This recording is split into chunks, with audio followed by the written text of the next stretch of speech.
करते हैं। सब लोग हाथ जोड़ लीजिए। नमो अरिहंताणं, नमो सिद्धाणं, नमो आयरियाणं, नमो उवज्झायाणं, नमो लोये सव्यसाहूणम्। मंगलम भगवान वीरो, मंगलम गौतमो गणी, मंगलम कुंद कुंदाद्यो, जैन धर्मोस्तु मंगलम। सर्व मंगल मांगल्यम, सर्व कल्याण कारकम, प्रधानम सर्वधर्माणां, जैनं जयतु शासनम्, जैनं जयतु शासनम्। भक्तामर प्रणत मौलिमणि प्रभाणां, मुद्योत दलित पापतमोवितानं, सम्यक् प्रणम्य जिन पादयुगं युगादा, वालंबनं भव जले पततां जनानां। चलिए प्रारंभ करते हैं। आचार्य मानतुंग द्वारा विरचित ये भक्तांबर काव्य। इस भक्तांबर काव्य में मानतुंग आचार्य ने उनके गुणों की भक्ति की गई है। जिनेंद्र भगवान के गुणों की निश्चल भक्ति की गई है, निष्काम भक्ति की गई है। किसी वस्तु स्वरूप का वर्णन के साथ साथ भगवान के गुणों का वर्णन किया है।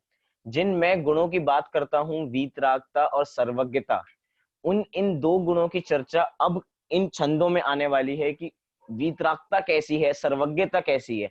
बाकी छंदों में हम क्या है कि अव्यक्त रूप से हमने देखी वीतरागता, लेकिन यहाँ पे सर्वज्ञता और वीतरागता का स्पष्ट स्वरूप हमें समझ में आने वाला है कि वास्तव में वीतरागी भगवान का वीतरागी व्यक्तित्व होता कैसा है। ये हमें इन काव्यों के माध्यम से पता लगेगा।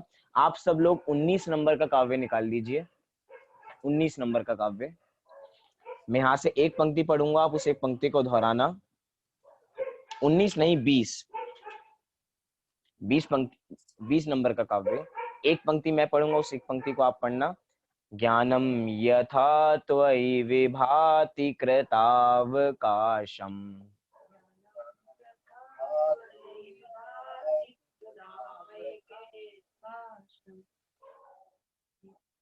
नैवं तथा हरिहरादिषु नायकेषु,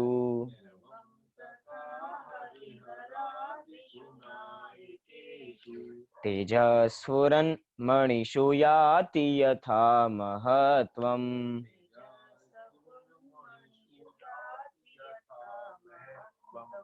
नैवं तु कांच शकले किरणाकुलेऽपि,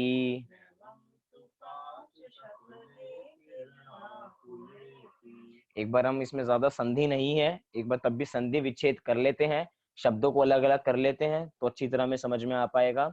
पहली पंक्ति देखिए, ज्ञानम यथा त्वयि विभाति कृतावकाशम, यहाँ पे ऐसे कोई संधि नहीं है। दूसरी पंक्ति, नैवम, नैवम में न प्लस एवं, तो दो शब्द हो गए, न प्लस एवं। फिर तथा, हरि हरादिषु नायिकेषु। तीसरी पंक्ति, तेजः स्फुरन, स्फुरन मणिषु लिखा है, वो अलग अलग करेंगे तो स्फुरन मणिषु याति यथा महत्वम। चौथी पंक्ति, न प्लस एवं नैवम, तू कांच शकले किरणाकुलेपी दे रखा है तो वो शब्द क्या हो जाएगा, किरण प्लस आकुले प्लस अपी। जो अवग्रह चिन्ह आपको दिखाई दे रहा है पी से पहले, अब तो आपको भी समझ में आने लगा होगा कि वो अ बन जाएगा। और जो किरणा में आ है तो एक तरीके से आ प्लस आ भी आ ही होता है, इसीलिए किरण, किरण प्लस आकुले प्लस अपी ऐसा शब्द बन जाएगा। चलिए एक बार हम इस छंद का अर्थ समझने का प्रयास करते हैं। आप सबसे पहला शब्द देखिए, कृतावकाशम। क्या देखिए, कृतावकाशम। कृतावकाशम माने दो शब्द हैं, कृत अवकाश। अवकाश माने क्या होता है, जैसे कि अब इसमें जगह नहीं है, अर्थात अब इसमें अवकाश है, या कहें कि अवकाश माने कहें देरी कहें, देरी भी नहीं कह सकते अवकाश को, हम कहें कि अभी इतना अवकाश बचा हुआ है, जैसे ग्रीष्मकालीन छुट्टियां हो, गर्मियों की छुट्टियां हो, तो अभी आपका इतना अवकाश बचा हुआ है। जैसे कि एक मटका है, मटका आधा भरा हुआ है पानी से, तो हम क्या कहेंगे, अभी इसमें आधे पानी का अवकाश और बचा हुआ है, मतलब अभी थोड़ा पानी इसमें और आ सकता है, मतलब अवकाश अभी इसमें बचा हुआ है। और जब वो मटका हम पूरा भर देंगे, जब वो घड़ा पूरा पानी से भर जाएगा, तो उसमें किसी भी चीज का अवकाश नहीं बचेगा, उसमें एक भी बूंद पानी अब नहीं जा सकती। लेकिन यहाँ पे कृतावकाशम का मतलब क्या कह रहे हैं, कृतावकाशम मतलब आप सभी रूप से पूर्ण हो, जैसे कि वो मटके में एक भी पानी की बूंद अब समा नहीं सकती है, ऐसे ही अब कुछ समा नहीं सकता है, अब आपके ज्ञान में प्रकाशित होने के लिए अब कुछ बचा नहीं है। आप कृतावकाशम अर्थात सब कुछ प्रकाशित करने वाले हो, आप सब कुछ प्रकाशित करने वाले हो, मतलब भगवान के लिए कह रहे हैं कि आप सब कुछ प्रकाशित करने वाले हो। सब कुछ मतलब क्या, जगत के सारे द्रव्य, मतलब कि 6 द्रव्य हैं, और सब वो तो जाति अपेक्षा है, कहें तो जगत के अनंतानंत द्रव्य जितने हैं, फिर अनंत अनंत एक एक द्रव्य के अनंत अनंत गुण, उस एक एक गुण की अनंत अनंत पर्याय, तो उनको आप प्रकाशित करने वाले हो, ऐसे कृतावकाशम। फिर देखो पहली पंक्ति में ज्ञानम, ज्ञानम यथा त्वयि विभाति। ज्ञानम अर्थात किस ज्ञान की बात चल रही है, किस ज्ञान में संपूर्ण पदार्थ झलकते हैं, मति ज्ञान, श्रुत ज्ञान, अवधि ज्ञान, मनःपर्य ज्ञान या केवल ज्ञान। तो कहा कि केवल ज्ञान की बात चल रही है, तो यहाँ पे ज्ञानम शब्द का अर्थ केवल ज्ञान से है, तो जिसमें संपूर्ण पदार्थ प्रकाशित करने वाला ऐसा केवल ज्ञान, ऐसा केवल ज्ञान यथा त्वयि विभाति, यथा माने जिस प्रकार, जैसे, प्रकाशित आप में, त्वयि मतलब आप में, विभाति अर्थात सुशोभित होता है, मतलब अनंतानंत पदार्थों को एक साथ जानने वाला ये केवल ज्ञान जिस प्रकार आप में सुशोभित होता है। फिर देखिए दूसरी पंक्ति, दूसरी पंक्ति में दूसरा शब्द तथा, जैसे कहते हैं ना यथा तथा, जैसे वैसे, ऐसे कह रहे हैं जैसे केवल ज्ञान में सब कुछ ऐसे सुशोभित होता है, वैसे, वैसे किसमें, वैसे हरि हरादिषु, तथा हरि हरादिषु नायिकेषु। फिर पहला शब्द न एवं, तो कह रहे हैं जैसा केवल ज्ञान आप में सुशोभित होता है, वैसा त्वयि अर्थात तथा मतलब वैसा हरि हरादिषु, हरि और जितने भी हरि हरादिक जितने भी दूसरे हैं, मतलब विष्णु महेश जो भी अन्य हैं, गणेश वगैरह सब, वो सब जितने भी उनके नायक हैं, उनमें वैसा ज्ञान सुशोभित नहीं होता। न एवं मतलब जैसा केवल ज्ञान आप में सुशोभित होता है, वैसा इनमें केवल ज्ञान नहीं देखा जाता। अर्थात जैन एक तरीके से मात्र जिनके पास केवल ज्ञान है, उनके ज्ञान में ही संपूर्ण पदार्थ झलकते हैं, अन्य के ज्ञान में संपूर्ण पदार्थ नहीं झलकते हैं। उदाहरण कैसा दिया, नीचे की 2 पंक्तियां देखिए, बहुत बढ़िया उदाहरण है दिया, स्फुरण मणिषु। स्फुरण मणिषु मतलब जो स्फुरायमान मणियां होती हैं, जो बहुत महंगी महंगी मणियां, हम जितना भी समझे, जैसे हम समझ लें चिंतामणि रत्न, चिंतामणि रत्न जैसे स्फुरायमान होता है, उसके समान स्फुरन मणिषु, और उसकी आभा कैसी होती है, उसकी तेज कैसी होती है, उसकी तेज बहुत बढ़िया होती है। तो स्फुरायमान महारत्न मणिषु तेज यथा महत्वम याति, मिला आपको, यथा महत्वम याति, तो स्फुरायमान महारत्नों में जैसा तेज होता है, मतलब बहुत बढ़िया बढ़िया डायमंड में जितना रत्न प्रकाश होता है, जितनी चमक होती है। फिर नीचे देखिए, वहां पे दिया किरण आकुले, मिला आपको, किरण आकुले अपि, चौथी पंक्ति का अंतिम शब्द किरण आकुले अपि कांच, कांच मतलब वही कांच जिसको हम कहते हैं शीशा, टुकड़ा, शीशा, और शक्ले अर्थात, शक्ले अर्थात टुकड़ा, उस कांच का टुकड़ा, कांच के टुकड़े में क्या उतनी चमक होती है, मतलब सीधा सीधा यहाँ पे कहना चाह रहे हैं जितना एक स्फुरायमान मणि में जितना तेज होता है, क्या इतना तेज कांच के टुकड़े में होता है, क्या कांच का टुकड़ा इतनी चमक दे सकता है जितना एक स्फुरायमान मणि में जितना तेज होगा। तो कहेंगे नहीं, कि मणि अपने में अलग होती है और कांच अपने में अलग होता है, कांच का कोई प्रकाश नहीं है, लेकिन मणि में अपने ही खुद में इतना प्रकाश है, मणि में वो खुद को ही इतना प्रकाशित करती है, उसमें अलौकिक प्रकाश है। तो उसको यहां से ऐसे समझाया जा रहा है कि ऐसे ही जैसे मणि में इतना प्रकाश होता है और कांच में कुछ प्रकाश नहीं होता है, वैसे ही आपका जो केवल ज्ञान है, हे भगवान, आपका जो केवल ज्ञान है जिसमें संपूर्ण पदार्थ झलकते हैं, वे ज्ञान बहुत ही अलौकिक है। अन्य के पास जो ज्ञान है उनमें ऐसा चमक नहीं है, वो वैसा केवल ज्ञान नहीं है जैसे हम जिस जैसा केवल ज्ञान आप में देखा जाता है। मतलब हरि, ब्रह्मा, विष्णु, महेश, ये सब जो जगत में हमें दिखते हैं, देवी देवता, उनमें केवल ज्ञान नहीं है, अर्थात वे संपूर्ण पदार्थों को नहीं जानते हैं। लेकिन हमने बहुत सारा देखा होगा, वो जितने भी अपना काम करते हैं, अपने को कहलाते सर्वज्ञ ही हैं। कहते हैं हम सर्वज्ञ हैं, हम सर्वज्ञ, हम सब कुछ जानते हैं, हम त्रिकालदर्शी हैं। सर्वज्ञ मतलब क्या होता है? सब कुछ जानने वाले, सर्व प्लस ज्ञ, सब कुछ जानने वाले। लेकिन वास्तव में सब कुछ जानने वाले वे होते नहीं है। अपने को कहलाते, अपने को बुलाते किस नाम से हैं कि हम सर्वज्ञ हैं, लेकिन वास्तव में वे सर्वज्ञ होते नहीं है। क्यों नहीं होते? थोड़ा सा इसके पीछे का रीजन बताऊं कि वे सर्वज्ञ क्यों नहीं होते। क्योंकि सर्वज्ञ होने से पहले एक शर्त है, आप सर्वज्ञ तभी हो पाओगे जब आप वीतरागी होगे तो। क्या कहा? आप सर्वज्ञ तभी हो पाओगे जब आप वीतरागी होगे तो, अर्थात अगर आप वीतरागी नहीं हो तो आप सर्वज्ञ नहीं हो पाओगे।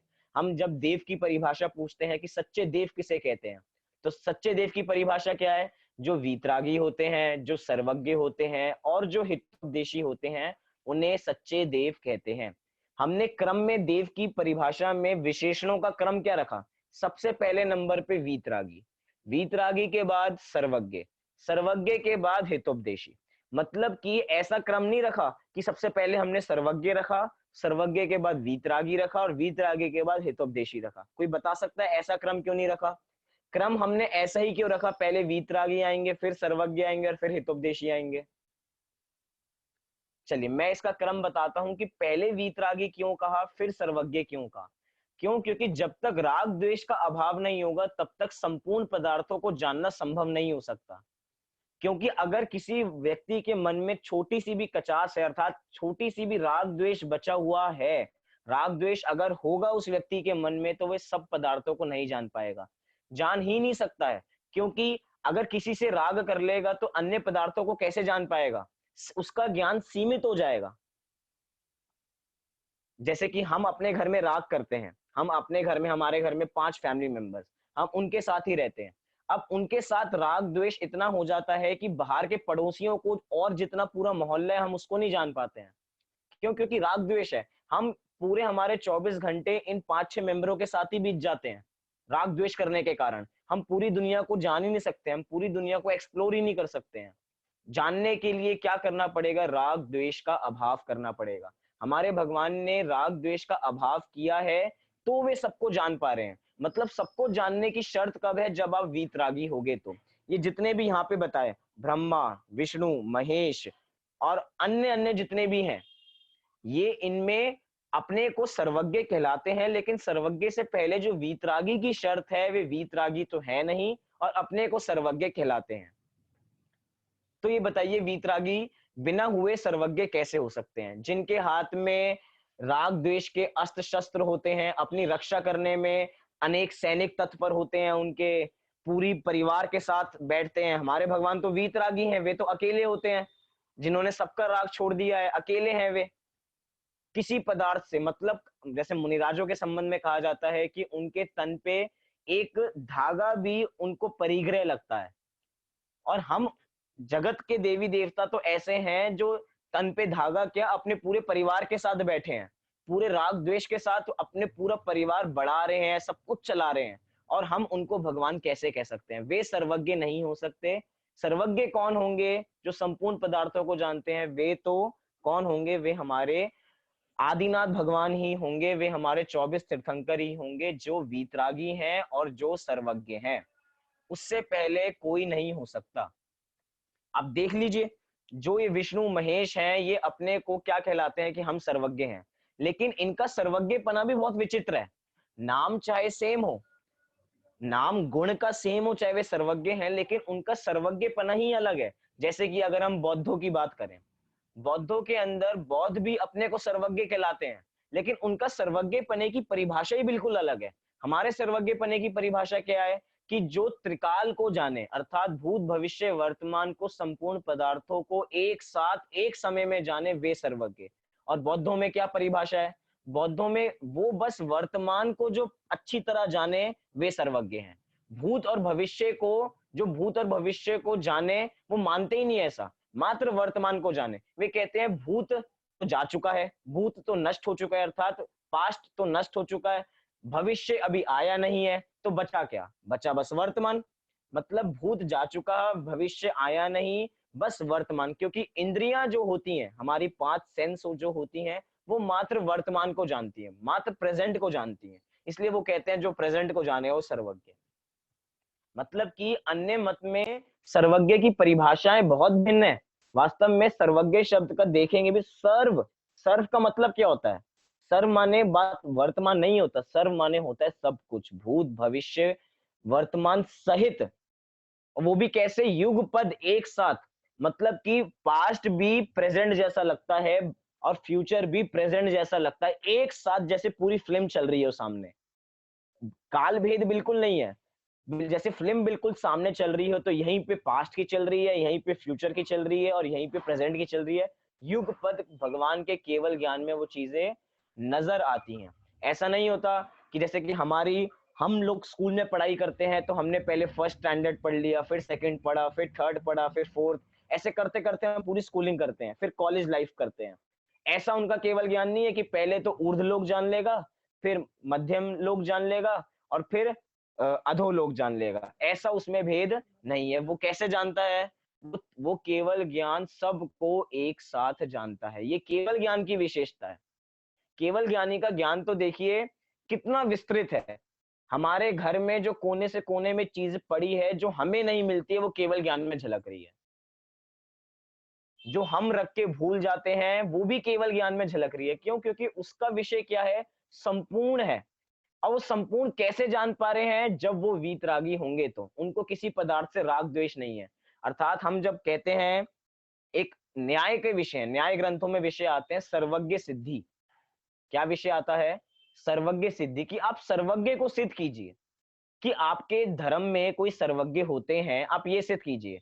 आप एक बार अपने दिल पे हाथ रख के देखिए कि आपको सच्ची में सर्वज्ञ पे यकीन होता है कि हाँ, कोई ऐसे होते होंगे जो सब कुछ जानते होंगे। सोच के देखिए। हमने शास्त्रों में पढ़ लिया तो चलो हमने मान लिया कि हाँ सर्वज्ञ होते हैं, लेकिन अपने दिल को क्या स्वीकार होता है कि सर्वज्ञ होते हैं? इसी के लिए शास्त्रों में सर्वज्ञ की सिद्धि की। हाँ, सर्वज्ञ होते हैं। जो लोग नहीं मानते वे भी मान लेंगे जब हम सर्वज्ञ की सिद्धि कर देंगे तो। उन्होंने सर्वज्ञ सिद्धि के अंदर 2 पॉइंट बताए कि सर्वज्ञ कौन हो सकता है, इसके लक्षण बताए। उन्होंने कहा कि जिसके राग द्वेष चले गए हों और जिसका अज्ञान मिट गया हो। 2 पॉइंट ध्यान रखना। सर्वज्ञ वो ही होंगे जिनके राग द्वेष मिट गए हों, नंबर 1। और दूसरा, जिनका अज्ञान नष्ट हो गया हो। अब जिनमें ये दोनों पाए जाएंगे वे सर्वज्ञ होंगे। हमारे भगवान में ये क्या दोनों चीजें पाई जाती हैं? लक्षण लगा लीजिए। क्या हमारे भगवान में राग द्वेष, क्या उनमें राग द्वेष पाया जाता है? नहीं पाया जाता। मतलब पहला लक्षण भी क्लियर हो गया सर्वज्ञ का। पहला यही था कि जो राग द्वेष से रहित हो। ठीक है, हमारे भगवान राग द्वेष से रहित हैं, वे सर्वज्ञ की 1 नंबर, मतलब पहली शर्त प्रूफ कर ली। दूसरी शर्त क्या है? अज्ञान। क्या हमारे भगवान के किसी प्रकार का भी अज्ञान है? तो कहेंगे हमारे भगवान का किसी प्रकार का भी अज्ञान नहीं है। क्यों नहीं है? क्योंकि सारा ही जो कर्म है, 8 कर्म है, ज्ञानावर्णी, दर्शनावर्णी, दर्शन, मोहिनी, अंतराय, वेदनीय, नाम, आयु, गोत्र, सब कुछ नष्ट हो गया है। अब जितना ज्ञान था सब कुछ प्रकाशित हो गया है। सब कुछ प्रकाशित हो गया है, तो वे सर्वज्ञ हो गए हैं। आप लोगों को लग रहा होगा कि इसमें अन्य मत के देवी देवताओं की थोड़ी निंदा की जा रही है, कि अन्य की ब्रह्मा, हरि, विष्णु, महेश, इनको थोड़ा कम बताया जा रहा है। लेकिन वास्तव में ये वस्तु स्थिति है। वस्तु स्थिति क्या कहती है कि केवल ज्ञान जो होंगे, जो केवल ज्ञानी होंगे, वे ही सब कुछ जान सकते हैं। अन्य ब्रह्मा, विष्णु, महेश सब कुछ नहीं जान सकते हैं, क्योंकि मणि की चमक अलग ही होती है और कांच की चमक अलग ही होती है। अगर हम 5 रुपए की छोटी सी अंगूठी लेके कहें कि देखिए मैंने मैंने कितनी बढ़िया मणि पहन रखी है, कितना बढ़िया डायमंड है ये, क्या 5 रुपए की अंगूठी में डायमंड जैसी चमक आ सकती है? कतई नहीं आ सकती, आ ही नहीं सकती। हम सोचें कि ऐसी चमक आएगी, लेकिन ऐसी चमक नहीं आ सकती। वो 1 लाख की अंगूठी पहनोगे तो चमक आएगी। 5 रुपए की जो सोम मार्केट से या फ्राइडे मार्केट से लेके आ जाओगे तो चमक आने वाली नहीं है। ऐसे ही कह रहे हैं कि हीरे अलग होते हैं और काँच का टुकड़ा अलग होता है। यहाँ पे एक तरीके से अन्य देवी-देवताओं को काँच के टुकड़े के समान बताया जा रहा है और हमारे वीतरागी जिनेश्वर को कैसा बताया जा रहा है? उनको मणियों जैसा बताया जा रहा है। अर्थात जैसी चमक उनमें होती है, वैसी केवल ज्ञान में चमक है, सबको प्रकाशित करता है। हम अपने घरों में देखते हैं कि हम वीतरागी देवी-देवताओं देवता की तो पूजा करते ही हैं, अर्थात जो सर्वज्ञ हैं, उनकी पूजन तो करते ही हैं। लेकिन बहुतों के घर में देखा जाता है कि वो अन्य देवी-देवताओं की फ़ोटो भी अपने घर में लगा के रखते हैं। मतलब क्या? मतलब कि वे महावीर को भी मानते हैं और साथ-साथ में लक्ष्मी जी को भी मानते हैं। वे साथ-साथ में विष्णु जी को भी मानते हैं। वे साथ-साथ में ब्रह्मा जी को भी मानते हैं। अब बताइए ये कैसा श्रद्धान है हमारा? आपको भी मिल जाएँगे ऐसे घर, जिसके अंदर साथ-साथ जब दिवाली पे पूजा हो घर पे, तो साथ में महावीर भगवान भी बैठे हैं, साथ-साथ में लक्ष्मी जी भी बैठे हैं, वहीं पे रामचंद्र जी भी बैठे हैं, अपनी सीता जी के साथ। अब बताइए, हमें सच्चाई का मतलब सच क्या है, उसका निर्णय करना पड़ेगा या नहीं करना पड़ेगा? कौन वीतरागी है, कौन सर्वज्ञ है और कौन हितोपदेशी है? ये हमारी उल्टी श्रद्धा हमें ढकेल के ले जाएगी निगोद तक।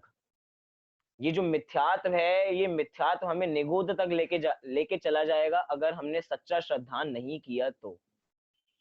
तरीके से कह रहे थे ना कि पहले के छंदों में कह के आए कि भगवान के दर्शन करने से भगवान के मुखमंडल पे इतनी आभा होती है कि मोह रूपी अंधकार मिट जाता है। कैसे मिटेगा मोह रूपी अंधकार? जब हम उन पे सच्चा विश्वास करेंगे कि हाँ, ये ही है, ये ही सर्वज्ञ हैं और कोई सर्वज्ञ नहीं होते हैं। जब ऐसा निर्णय करेंगे तो हमें समझ में आएगा हाँ, ये सच्चे हैं। अन्यथा नहीं हो पाएगा। हम अन्य देवी-देवताओं की पूजन साथ-साथ करते रहेंगे कि ठीक है हमारे भगवान तो कुछ देते नहीं हैं, लेकिन इनके तो देते हैं, चलो इनसे माँग लेते हैं। लेकिन ये हमारी मान्यता बिल्कुल उल्टी है। अगर जब पहला ही एक सिद्धांत है, फैक्ट है, फैक्ट कैसे होते हैं? फैक्ट होते हैं यूनिवर्सल। यूनिवर्सल फैक्ट कभी चेंज नहीं होते, किसी पे ये नहीं है कि हमारे पे अप्लाई हो रहे हैं, उन पे अप्लाई नहीं होंगे, सब पे अप्लाई होंगे। यूनिवर्सल फैक्ट क्या कहता है कि एक द्रव्य दूसरे द्रव्य का कुछ करता नहीं है। तो हमारे भगवान कुछ नहीं करते हैं, तो ये अन्य देवी-देवता दूसरों का कैसे कर सकते हैं? अर्थात वे भी दूसरों का नहीं कर सकते हैं और जो हमें करते हुए नज़र आते हैं वो, आप कह सकते हो हमें तो नज़र आते हैं करते हुए, भैया वो हमारा भ्रम है। कि वो ऐसे काम सिद्ध होते हुए नज़र आ जाते हैं, जैसे कि मंत्र विद्या है, जैसे कि जैसे कि मंत्र हैं, मंत्रों से काम सिद्ध होगा ऐसा ज़रूरी नहीं है। ये निमित्त नैमित्तिक संबंध है, अगर हो गया तो हो गया, नहीं हुआ तो नहीं हुआ। मतलब कि अन्य देवी-देवता करें ऐसा तो है ही नहीं और हमारे देवी-देवता भी नहीं करते हैं। लेकिन हमारे जैन धर्म में भी कुछ विकृति आती जा रही है। हमारे जैन धर्म में भी कुछ विकृति आती जा रही है कि वे हम लोग ऐसा मानने लगे कि हमारे भगवान तो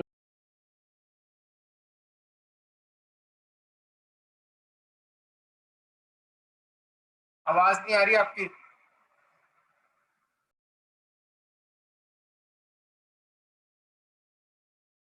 हेलो, अब आ रही है? हाँ जी, आ रही है अब।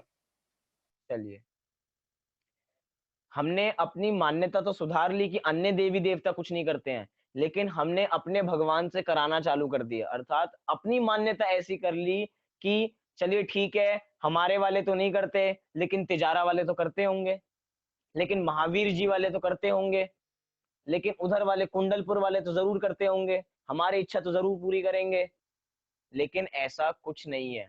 हमने अपने भगवान में भी बँटवारा कर लिया कि ये नहीं करते हैं और वे करते हैं। महावीर भगवान की प्रतिमा कितनी जगह होंगी? कितनी जगह होंगी? हमारे मंदिर में भी है महावीर भगवान की प्रतिमा। लेकिन हमने क्या मान रखा है कि हमारे वाले इधर शिवाजी पार्क वाले तो नहीं करते हैं, लेकिन कौन से वाले करते हैं? वो जब हम राजस्थान में तिजारा जी जाएँगे ना, तिजारा में जो सॉरी राजस्थान में जहाँ पे महावीर जी है, वो वाले महावीर भगवान ज़रूर करते हैं। चलो उनके पास चलते हैं माँगने के लिए। बड़े गांव चलते हैं, अन्य जगह जाते हैं, सम्मेद शिखर जी जाते हैं, वहां पे मांग के आएंगे।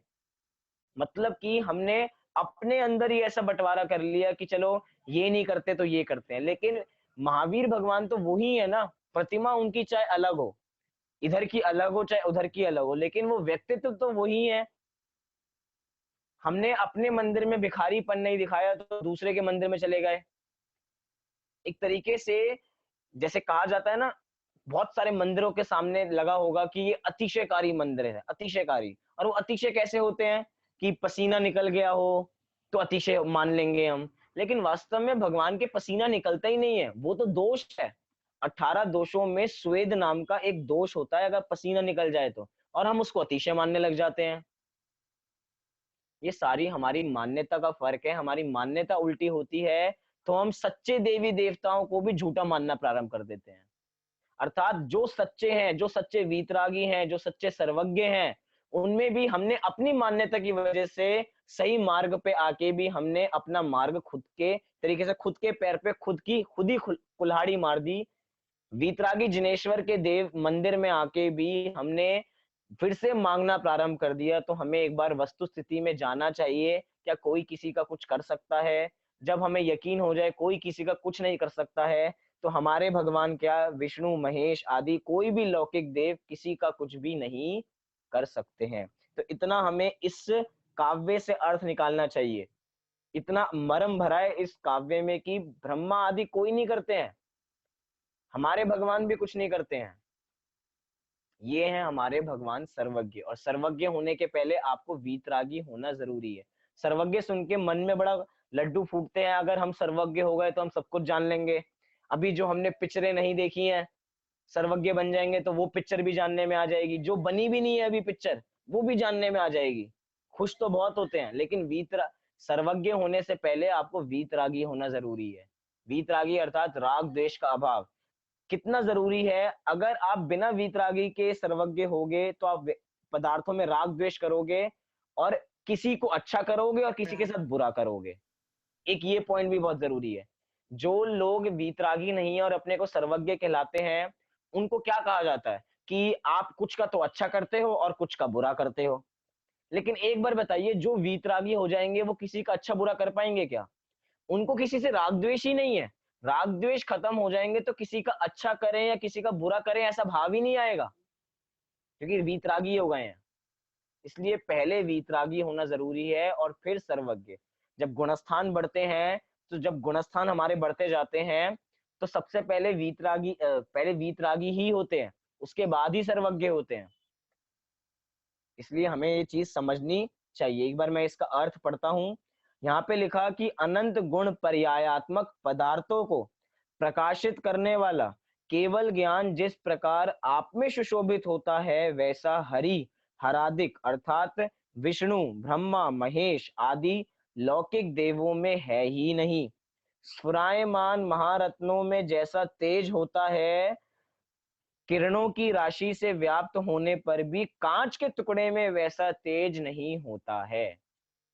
एक असली व्यापारी कांच के टुकड़े को अच्छी तरह पहचान जाता है कि ये कांच का टुकड़ा है और ये मणि है। ऐसे ही हमें भी दृष्टि मिल गई है कि पहचानने के लिए कौन वीतरागी है कौन सर्वज्ञ है, तो उनका हम अपने ज्ञान से निर्णय करें, क्योंकि हम सब संगी पंचेंद्रिय हैं।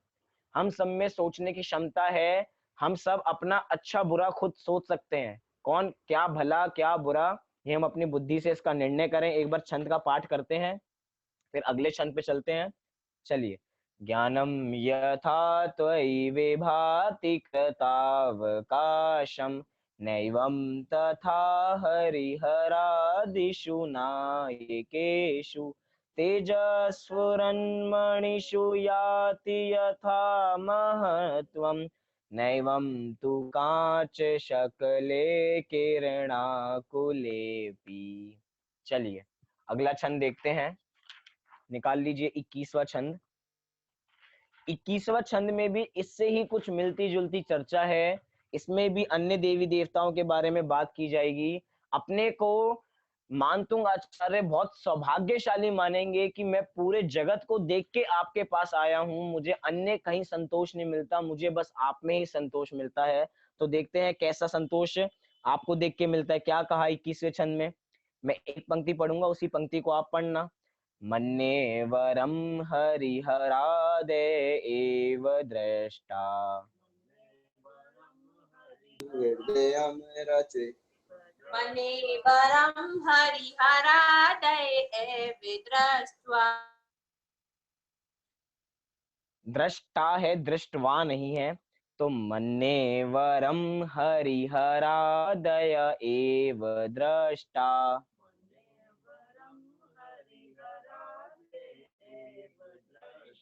दृष्टेषु येषु हृदयं त्वयि तोषमेति,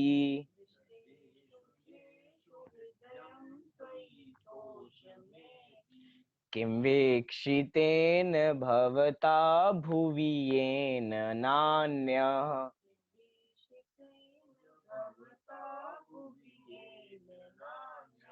कश्चिन्मनो हरति नाथ भवान्तरेऽपि।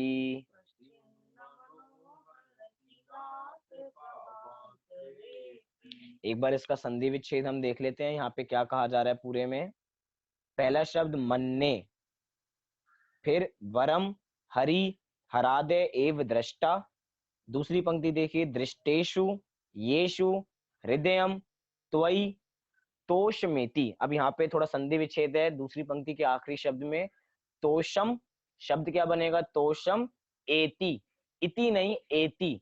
जब तोड़ेंगे तो तोषम एति। और तोषम मतलब क्या होता है? संतोष।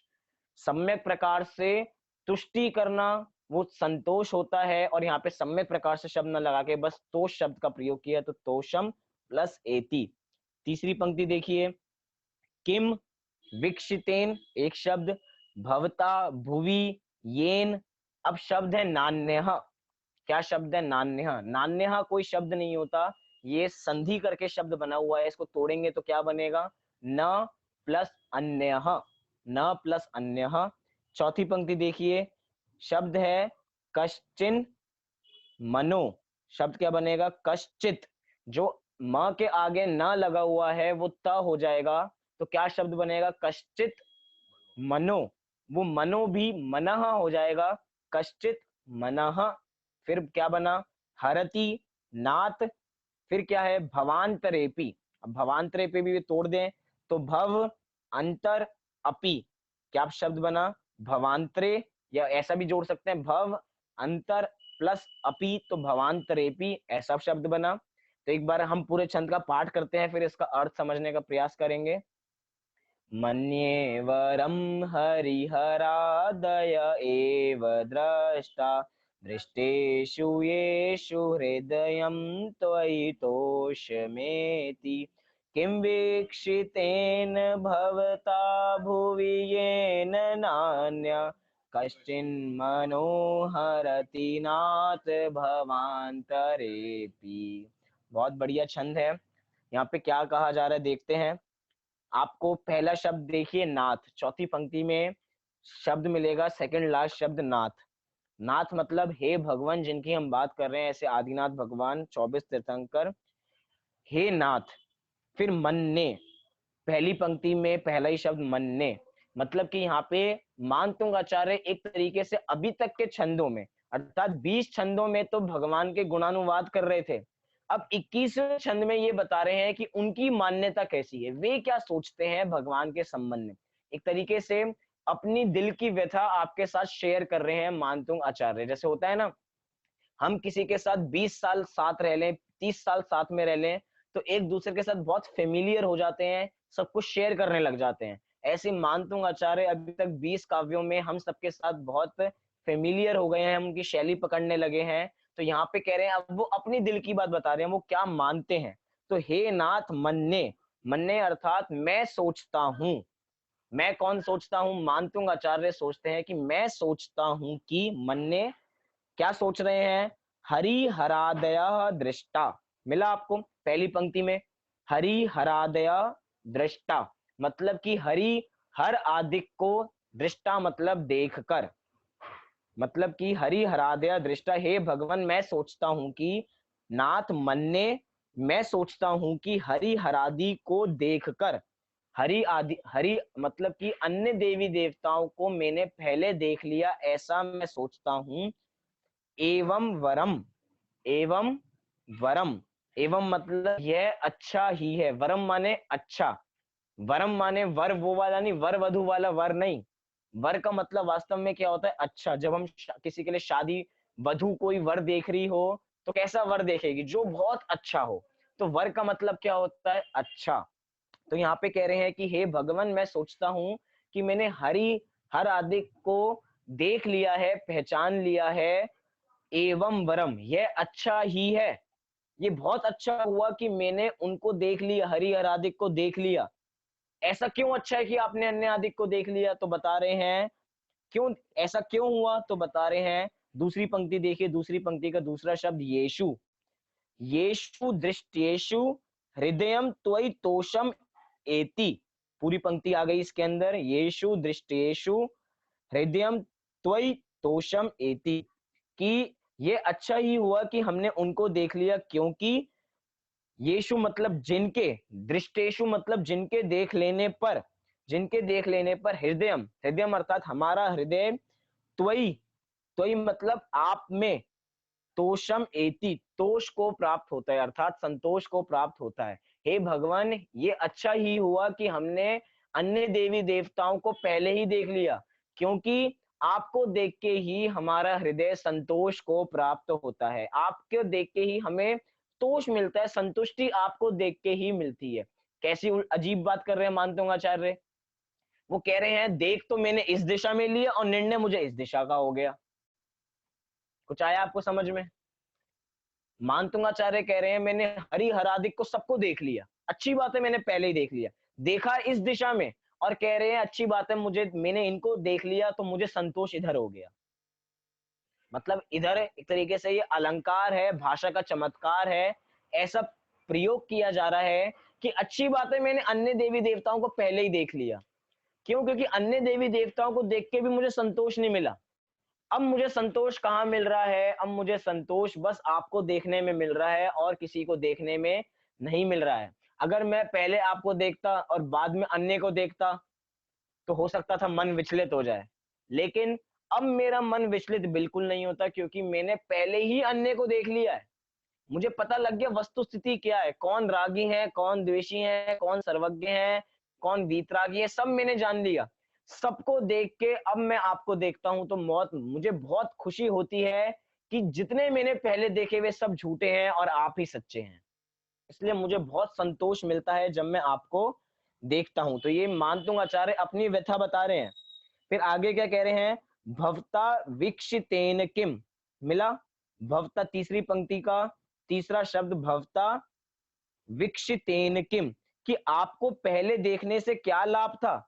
अब यहाँ पे पूछ रहे हैं कि भवता आपको देखने से, वीक्षितेन आपको देखने से, किम क्या लाभ था। तो अब बताते हैं कि येषु भुवि अन्य कश्चित, मिला आपको? सेकंड मतलब लास्ट लाइन में कश्चित आपको मिलेगा। तो यहाँ पे क्या कह रहे हैं? येषु भुवि अन्य कश्चित, कि जिसके देखने पर भूमंडल पर, भूवि, भूवि अर्थात भूमंडल पर, अन्य कोई नहीं, अन्य कोई नहीं, कश्चित कोई भी नहीं, तो जिसके देखने पर भूमंडल पे अन्य कोई भी नहीं। क्या लिखा फिर? भवांतरे अपि, मिला आपको? भवांतरे अपि, चौथी पंक्ति का अंतिम शब्द भवांतरे अपि, कि भवांतरे मतलब भव भवों में, अर्थात भवांतरों में, अनेक भवों में, अपि अनेक भवों में भी, मनः न हरति, मन को नहीं भाते हैं। अर्थात क्या कहना चाह रहे हैं कि जिनके देखने पर भूमंडल पे अन्य कोई भी देवी देवता मेरे मन को आकर्षित नहीं करते हैं। अर्थात वे पूरी दुनिया को घूम के आए, पूरी दुनिया के देवी देवताओं को देखा और उनका संतोष, उनका हृदय कहाँ तोष को प्राप्त हुआ? जब उन्होंने आपको देखा। तो आपको देख के ही एक बहुत अजब सी शांति मिली, गजब शांति मिली, कि बस आपको ही देखने का मन करता है। पहले के छंदों के शब्दों में कहूं तो अनिमेष विलोकनीयम, अर्थात बिना पलक झपके आपको देखने का मन करता है। मात्र आप ही संतोष के एक केंद्र हैं और कोई संतोष का केंद्र नहीं है। अन्य को देखते हैं तो अपनी रक्षा करने के लिए कोई त्रिशूल हाथ में लिया हुआ है, कोई अपने साथ अलग-अलग शस्त्र रखा हुआ है। तो हमें अन्य देवी देवताओं में संतोष नहीं मिलता। हमें किस में संतोष मिलता है? हमें बस आप में ही संतोष मिलता है। जैसे मानतुंग आचार्य यहाँ पे कह रहे हैं कि मैं सबको देख के आया, फिर मैंने आप में संतोष धारण किया। क्या हम भी ऐसा करें? पहले हम सभी अन्य देवी देवताओं के पास जाते हैं, दूसरों के मंदिरों में जाते हैं, फिर निर्णय करेंगे कि आप ही सच्चे हैं। लेकिन ऐसा मत करना। यहाँ पे ऐसा मत करना। क्यों? क्योंकि जितने भी बड़े लोग होते हैं, वे बड़े लोग अपने एक्सपीरियंस से हमें अपनी बात बताते हैं। उनका एक्सपीरियंस बहुत काम करता है बड़े लोगों का। मानतुंग आचार्य इधर अपने एक्सपीरियंस से बोल रहे हैं कि भैया मैं देख के आ गया, मुझको कहीं संतोष नहीं मिला, मुझे बस जिनेंद्र देव में ही संतोष मिला है। अब हमारी क्या ड्यूटी है? हमारी ड्यूटी ये है कि उनके एक्सपीरियंस से हम काम करें। गड्ढे में सब गिरते हैं, लेकिन एक बार जो गड्ढा खोदे वो कहे एक बार मैं भी तो इसमें गिर के देखूं कैसा मन लगता है। लेकिन भैया वो बहुत बुरा होगा। हमें पता है कि गड्ढे में गिर जाते हैं, इसलिए सावधानी से चलेंगे हम।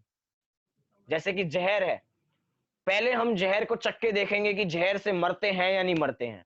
अरे भैया जहर चख लेंगे एक बार तो देखने लायक नहीं बचेंगे कि जहर से मरते हैं या नहीं मरते हैं, फिर तो मर ही जाएंगे।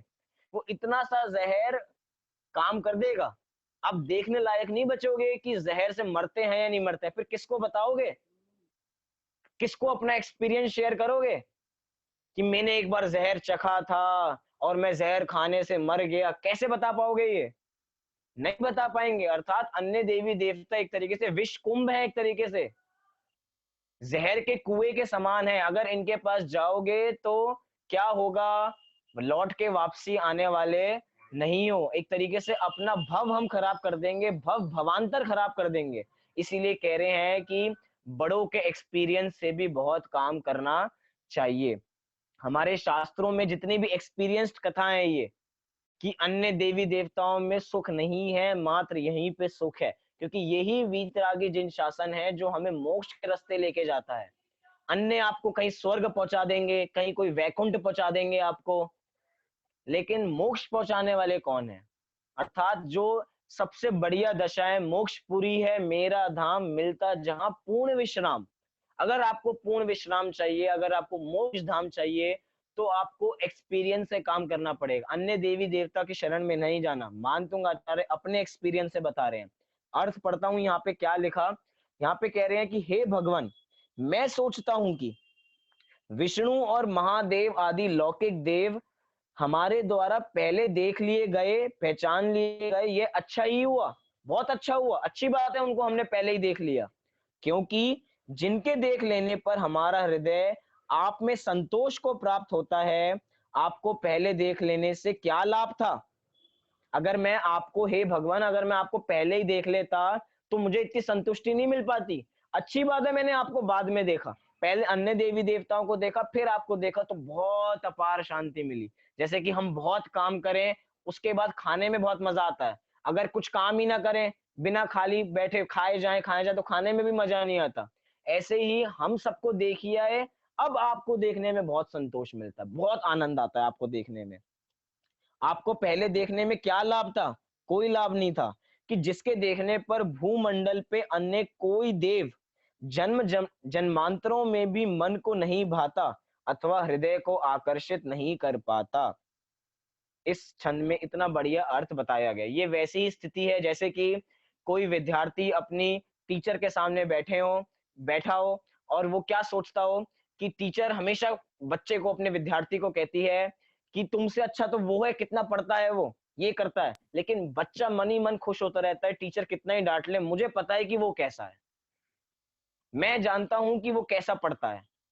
टीचर तो उसकी बहुत तारीफ करती हैं कि कंपेयर करते हैं टीचर कि तुम ऐसे हो, तुम अपने को देखो और वो कितना पढ़ता है। लेकिन वो बच्चा मन ही मन खुश होता रहता है, कह रहे डांट लो, कितना ही डांट लो, क्योंकि मुझे पता है कि वो कैसा है। आप नहीं जानते हो वो कैसा है, लेकिन मैं जानता हूं। उसको संतोष प्राप्त होता है, क्यों? क्योंकि उसने अन्य को देख रखा है। ऐसे ही जब हम अन्य को देख के आप में आपकी ओर दृष्टि हमारी जाती है तो अलग ही संतोष मिलता है, अलग ही आनंद आता है। तो ऐसी आनंद की यहाँ पे मानतुंग आचार्य अपनी कथा बता रहे हैं, एक तरीके से अपनी व्यथा बता रहे हैं कि भैया तुम विष कुंभ में मत जाना, तुम अमृत कुंभ में ही जाना। अर्थात अमृत कुंभ इधर क्या कहा जा रहा है कि इधर तो भैया सच्चे देवी देवताओं की शरण में ही जाना, अन्य किसी की शरण में जाने का प्रयास भी मत करना, सच्चे देव की शरण में ही जाना और किसी की शरण में मत जाना। तो अन्य लौकिक देवी देवताओं तो आपको बहकाने वाले हैं, आपको मार्ग में उलझाने वाले हैं, लेकिन एक सच्चे देव जो हैं वे उलझाते नहीं है, वे आपको सुलझाते हैं। अर्थात आपके उलझे हुए संसार को सुलझाना सिखाते हैं कि अब आप इस मार्ग पे चलोगे तो आप मोक्ष को प्राप्त कर जाओगे, आप इस मार्ग पे चलोगे तो आप मुक्तिपुरी तक पहुंच जाओगे। तो हम उस मार्ग को अपनाएं, मुक्तिपुरी तक पहुंचे। इसी मंगल भावना से एक बार हम इस छंद को पढ़ते हैं और फिर क्लास को पूरी करेंगे। 21 नंबर का छंद। मन्येवरं हरिहरादय एव द्रष्टा दृष्टेषु येषु हृदयं त्वयि तोषमेति किं वीक्षितेन भवता भुवि येन नान्य कश्चित् मनोहरति नाथ भवान्तरेऽपि।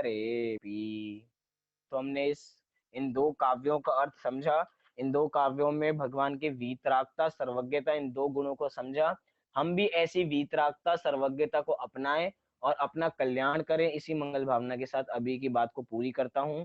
और जो हमारा शिविर लगने वाला है 10 से 17, उसके रजिस्ट्रेशन के दिन बहुत कम बचे हैं, 5 तारीख तक ही होगा, अर्थात कल तक उसका रजिस्ट्रेशन बंद हो जाएगा। तो उस शिविर में आप जुड़े।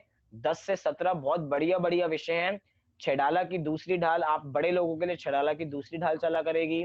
बाकी बाल बोध, वीतराग विज्ञान, तत्व ज्ञान, इनके माध्यम से भी इनमें पूरी नहीं पढ़ाई जाएगी, इनके चुनिंदा पाठ बहुत सुंदर सुंदर पीपीटी के माध्यम से पढ़ाए जाएंगे। एक तरीके से जैसे गर्मियों की छुट्टियों में शिविर लगता है पूरा, सुबह से शाम तक आप पूरे बिजी रहेंगे इस शेड्यूल में, धर्म ही करते रहेंगे, क्लास ही सुनते रहेंगे। तो आप इस शिविर में जुड़ें और शिविर में जुड़ के धर्म लाभ लेवे, अन्य को भी जोड़ें। इसी मंगल भावना से अभी की बात को पूरी करता हूं। सभी अपने स्थान से 9 बार नमोकार मंत्र का पाठ करेंगे।